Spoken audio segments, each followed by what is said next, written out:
สบายดีหมดทุกคนเนาะมื้อนี้พ่อข้าจะมารีวิวลูกเบอร์3เนาะและลูกเบอร์2ให้อ่าเบิ่งเนาะมันจะแตกต่างกันแนวใดเนาะ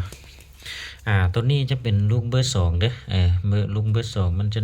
มีน้ำหนักถึงอยู่18ถึง19เนาะตัวนี้แต่ว่าตัวนี้มันจะเป็นเบอร์3เนาะตัวนี้เบอร์3เบอร์2มันจะแตกต่างกันเนาะมันจะใหญ่มันจะน้อยเนาะลูกใหญ่ลูกน้อยเนาะไอ้กับน้องเนาะตัวนี้ใครที่ว่าต้องการอยากได้เบอร์3ติดต่อหาเลยเด้อเดี๋ยวนี้เครื่องเขามีพร้อมส่งอยู่เด้อใครที่ว่าสนใจเบอร์3นะทักหาเนาะเครื่องก็บ่มีหลายเนาะมีแต่10ไปกลับเนาะพอดีออเดอร์มาได้แต่10ไปกลับนี่นะราคาก็จะแพงกว่าตัวเบอร์2เนาะเบอร์2นี่บ่มีขายเด้อเดี๋ยวนี้บ่มีขายแล้วเบอร์2นะแต่ว่ามาสาธิตให้เบิ่งเนาะว่ามันจะแตกต่างกันแนวใดมันจะใหญ่น้อยส่ำแนวใดเนาะเบอร์3มันจะใหญ่สุดเนาะตัวนี้นี่คันไผที่ว่าได้ปืนเบอร์3นี่ไปยิงตัวฮอกตัวนกเป่ามันยังต่างๆตัวเงินบ่ว่าตัวฟันตัวหมูปลามันยังกดโอเคสุดเลยเนาะใหญ่สุดตัวนี้นะใหญ่นี่โอ้สะใจสุดมันจะใหญ่มันจะลิ้นกันหลายเนาะ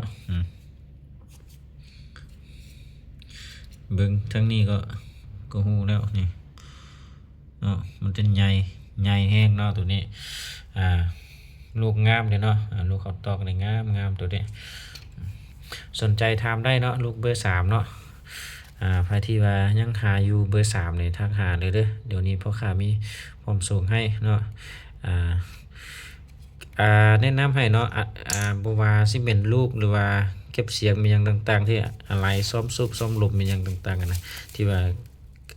เครื่องน้อยนะว่าไงเนาะเครื่องน้อยอาจจะบ่มีเก็บไปทางให้เด้อมีแต่โอนก่อนอาจจะฝากให้เนาะเพราะว่าเป็นเครื่องน้อยเลยใครที่ว่าไว้ใจหรือว่าเชื่อมั่นใจตัวเองเนาะเดี๋ยวสั่งซื้อก็ได้เนาะแต่ผู้ใดที่ว่าบ่มั่นใจสิเก็บไปทางนี่นั่นนี่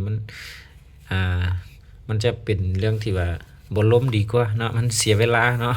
เพราะว่าพ่อค้าก็บ่ได้มาตัวเนาะบ่ได้มาตัวบ่ได้มาลอกลวงเอาเงินเนาะว่ามี2-3 แสนให้มันสิคุ้มค่ามาสิมาตัวเอานี่เอานั่นมันบ่ตัวกันเนาะมันบ่ตัวบ่ได้เพราะว่าเฮาก็มีตัวที่ว่าราคาแพงก็เก็บไปทางให้เนาะตัวนี้ราคาถูกให้เข้าใจแนวนั้นเนาะสิให้เก็บไปทางบ่1 แสน2 แสนมันจะยากเนาะสนใจอยากได้เบอร์3ก็ติดต่อแล้วเนาะเครื่องเขามีความสูงให้ดูนี่นะฝากได้เนาะฝากได้ราคาก็บ่แพงเงินหลายเนาะแพงกว่าตัวนี้เนาะแพงกว่าตัวนี้เพราะว่าตัวนี้มันจะหายากและมันโซยากเนาะซื้อมาก็ราคาแพงอยู่แล้วเนาะสนใจก็ถามได้เนาะลูกโคตรงามเนาะลูกเบอร์2บ่มีเด้อบ่มีขายเนาะมีแต่ลูกเบอร์3เนาะไผไว้ไผได้เนาะเดี๋ยวนี้มีแต่นั้นเนาะขอบใจเนาะใครที่อยากได้ลูกเบอร์3เนาะผมมียังมีหลายอยู่เนาะยังมีหลายอยู่ใครที่อยากได้หลายก็สั่งได้เนาะอยากได้หลายก็สั่งได้เครื่องเขามีพร้อมส่งให้เนาะลูกเบอร์3ตัวนี้เบอร์2เนาะลูกธรรมดาเนาะลูกมอนเตอร์ผมมีเนาะใหญ่สุดตัวนี้นะยิงคักนึงนี่นะยิงตัวสัตว์ใหญ่นี่บนเรือแหละใครที่มีปืนเบอร์3นี่โอเคที่สุดเนาะขอบใจเนาะ